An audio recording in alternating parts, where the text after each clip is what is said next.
Hi, my name is Lauren Kilgore, and I am a health fitness professional here at the Mandel Fitness Center.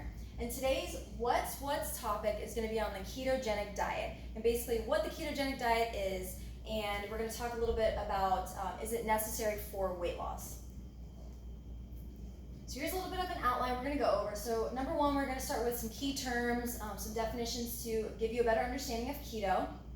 Then we're going to jump into the ketogenic diet, what it is, the macros needed to sustain keto. Next, number 3 is going to be the keto diet for fat loss. Number 4 is just what the research says about keto, which is super important with any diet out there. Research is super important. Number 5 is sustainability for long-term results. That's also very important because with any diet, we want sustainability. Number 6 is keto necessary for weight loss. So here's some key terms to understand. So a calorie. A calorie is a unit equal to the kilocalorie, which a calorie and a kilocalorie are the same thing, used to express the fuel or energy value of food. So a calorie is basically just a unit of energy that we consume through foods or drinks, things like that. So a calorie basically gives us our energy throughout our day. So the food we had this morning for lunch, maybe the night before, that's giving us our energy to speak on lectures like I am, or go on a marathon run, all these things, right? So a diet is just a particular selection of food, especially as designed or prescribed to improve a person's physical condition or to prevent or treat a disease. This next one's super important, a macronutrient. So a macronutrient is basically any of the nutritional components of the diet that are required in relatively large amounts. So there's basically 3 macronutrients you need to know. It's proteins, fats, and carbohydrates, okay? And then the last one is glycogen. So glycogen is basically the principal carbohydrate storage material in animals, i.e. us, and occurs in the liver and the muscles. So glycogen is basically a source of energy we get from carbs. So what is the ketogenic diet, okay? So the dictionary definition of the keto diet is a diet that requires a very low carbohydrate, high fat diet, okay? And that causes the breakdown of fats into ketone bodies, which consequently replace carbohydrates as the body's main source of energy, okay? So this diet requires approximately about 55 to 60% of fats, so very high fats, 30 to 35% of protein, and then 5 to 10% of carbohydrates. And to put this in perspective for you, 5 to 10% of carbohydrates are about 20 to 50 grams, give or take, of carbs. And that's in one day. So the keto diet for fat loss. So carbohydrates, carbs, are the body's primary source of energy, okay? Our body loves to use carbs as energy. That's the first source we go to when we're trying to utilize energy, whether that's a sprint for a certain distance, lifting heavy weights, talking, walking, all these things, right? So the next thing our body likes to use is fats, and that's where ketosis comes in, okay? So ketogenesis is essentially just the breakdown of fatty acids to be used as energy. And from our previous What's What lecture on healthy fats, we know that fatty acids are essentially fats as known as lipids. So that's super important to know. But when carbs are limited by less than 50 grams, that causes the body to go into a catabolic state. So limited carbs means limited glycogen usage for energy, thus causing the body to go into ketogenesis and gluconeogenesis. So that's where those ketone bodies come from, right? The keto bodies replace glycogen because there's no more carbs to be used as a primary source of energy. So that's where our body starts utilizing the fats. And as long as the carbohydrates are deprived, then metabolism stays at a ketogenic state. So an example of 23 grams of carbs would be this medium-sized red apple, okay? That has 23 grams of carbs, give or take, in that one apple. So that's a little less than half of the carbs you would have for one day.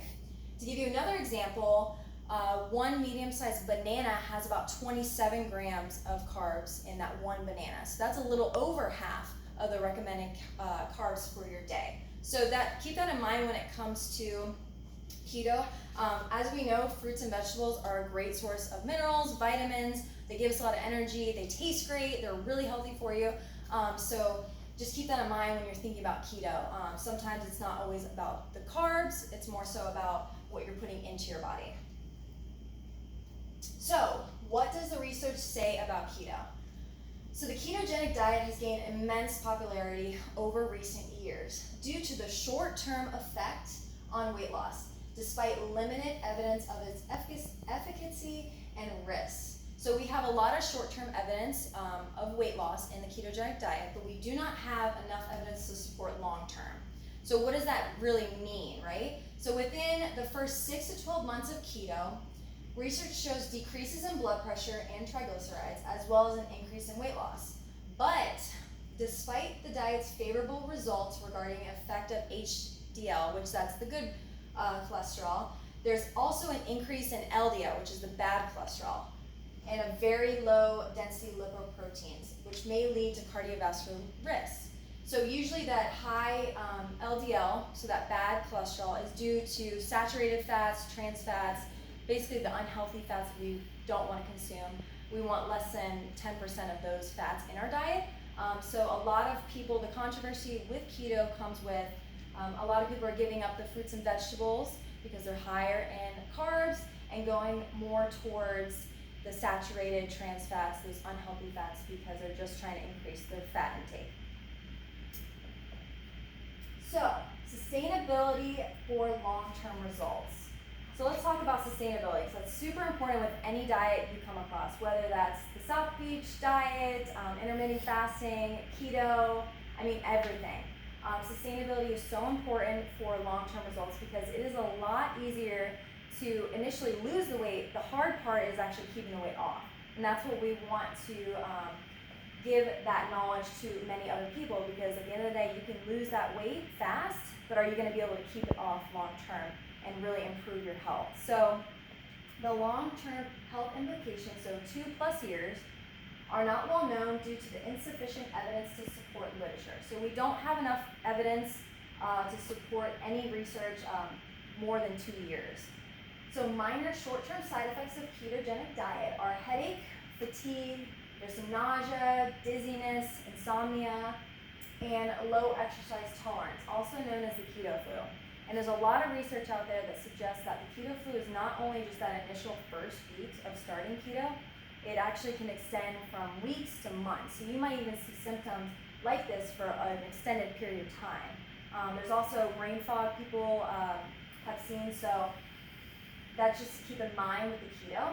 And then although there is insufficient long-term evidence, the adherence to keto is a major challenge and is considered to be not sustainable. So that's super important when it comes to sustainability is, can you do this long-term? Can you give up a lot of carbs and high-fat diet for an extended period of time, whether that's a few months to a few years, and be able to keep that weight off long-term? That's super important with any diet, like I said, because at the end of the day, we're here to change our health and our lifestyle rather than just jump on another trending diet. So that's super, super important. So, last but not least, is the keto necessary for weight loss, right? That's why people try the diet, because they want to lose weight. So, no.